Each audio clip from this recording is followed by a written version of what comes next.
es uno de los postres más tradicionales de la gastronomía argentina, que tuvo su origen en las necesidades económicas que azotaron nuestro país en el siglo XX. Por aquel entonces, muchas familias no podían darse el lujo de tirar el pan que les sobraba, así que decidieron convertirse en un postre. Si bien existen miles de versiones por cada país en el que se hace esto, el argentino tiene su receta tradicional que fue pasada de boca en boca hasta convertirse en el clasicazo de la gastronomía que es hoy. Mi abuela hacía el mejor del universo y yo no puedo tolerar que este postre no tenga el amor que se merece. Pero basta hablar pelotudeces y vamos a empezar con la receta. Primero que nada vas a necesitar pan, mucho pan, y de ser posible, compañía. Aparte del pan vas a necesitar huevos, leche, azúcar, naranja, limón o vainilla si querés agregarle sabor, y un molde en el que te entre la mezcla, o dos si sos como yo y no podés darte cuenta que el molde que agarraste es demasiado chico. Lo primero es ir a una tabla mágica de cocina y cortar el pan en cubitos chiquitos y cortar hasta que te aburras. Una vez que te aburras, seguí cortando hasta cortar todo el pan. Si tenés los mismos poderes que yo, podés hacerlo en cámara rápida, pero para principiantes no se recomienda. Una vez que tengas los cubos de pan listos y en un recipiente, vas a poner la mitad o 3/4 de la leche. Si la leche no cubre el pan por completo, podés usar una cuchara de madera para mezclar todo y dejarlo reposar para que absorba la leche. El siguiente paso es el caramelo. Acá yo lo estoy haciendo de la manera más rápida, pero también la más peligrosa, que es directamente en el molde. Pones el molde en la hornalla, pones la mitad del azúcar en el fondo y esperás hasta que empiece a derretirse. Una vez empiece a derretir, lo vas a empezar a mezclar y revolver despacio pero constantemente. Porque si te emocionas mucho, podés quemarte con el caramelo y te digo por experiencia, es horrible, es peor que el plástico. A ver, lo podés hacer en otro recipiente aparte y después pasarlo al molde, pero yo iba al límite y la verdad tenía tan pocas ganas de lavar. Una vez se derrita el azúcar que pusiste, agregás el resto y seguís revolviendo hasta que tome el hermoso color caramelo que todos amamos. Con el caramelo ya listo, apagás el fuego y empezás a distribuir el caramelo por todo el molde y lo dejás que se enfríe. Ahora es un buen momento para prender el horno y dejarlo precalentar a 180 grados Celsius o 453.15 grados Kelvin. Si tu horno es igual que el mío, perdió el chispero hace rato, ten cuidado para prenderlo porque pueden pasar cosas horribles.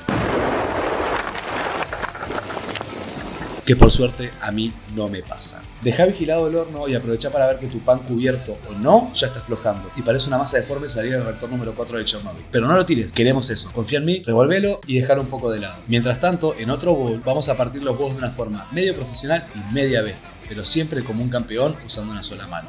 Agregamos el resto de la leche y batimos frenéticamente hasta que todo esté mezclado. Acto seguido agregamos el azúcar y seguimos batiendo aún más frenéticamente que antes hasta que el azúcar se disuelva. Ahora es donde vas a agregarle la ralladura de naranja o de limón, la esencia de vainilla o lo que le quieras poner para saborizar. Recomiendo que primero hagas las paces con tu rallador y no como yo que estuve peleando media hora para rallar la naranja. Después, pum para adentro de nuestra masa salida del reactor 4 y mezclamos todo despacio para incorporar. Es momento de empezar a meter la mezcla en el molde. Para esto puedes usar una cuchara o si querés un colador, pero con el colador te va a tomar más trabajo y la verdad que no te va a ir tan bien. Después de darnos cuenta que somos unos animales y preparamos demasiado, preparamos otro molde y vertemos lo que quedó en la mezcla. Ahora preparamos el baño María. Para meter el budín al horno tenemos que meter nuestro molde en un recipiente más grande y cubrir por lo menos 1 centímetro o media pulgada de nuestro molde. De preferencia medio molde, pero esta es una receta de los tiempos de crisis y se hace lo que se puede con lo que se tiene. Accedemos violentamente al horno y lo abrimos. Metemos con mucho cuidado nuestra bandeja con el molde, dándonos cuenta demasiado tarde de que habría sido más fácil poner todo en el horno y después echarle agua. Ahora toca esperar entre 45 minutos y 1 hora. Si te pasaste de líquido posiblemente sea un poco más, pero no te preocupes y controlarlo periódicamente. Cuando esté bien sólido podés sacarlo. Dejamos a nuestro guardia en el horno para que nadie se acerque. Mientras tanto aprovechamos para limpiar el desastre que dejamos en el resto de la cocina. Es importante ir controlando el horno y poner más agua si vemos que se empieza a evaporar. Si no, tu casa puede explotar y te vas a morir. Y encima no vas a tener budín. Una eternidad más tarde. Una vez que sobrevivimos a la espera, es momento de sacar el budín del horno muy lentamente y darte cuenta otra vez que habría sido más fácil sacar primero el molde y después el agua. Una vez fuera del horno, dejamos que el budín se enfríe un poco antes de desmoldar. Por cierto, si no tenés manos de restaurante que vienen con amianto incorporado, no toques las cosas que sacaste del horno con las manos desnudas. Créeme que la vas a pasar mal. Nos preparamos mentalmente y hacemos los pasos mágicos del cocinero del infierno para hacer aparecer un plato y aplicamos la técnica suprema de desmolde.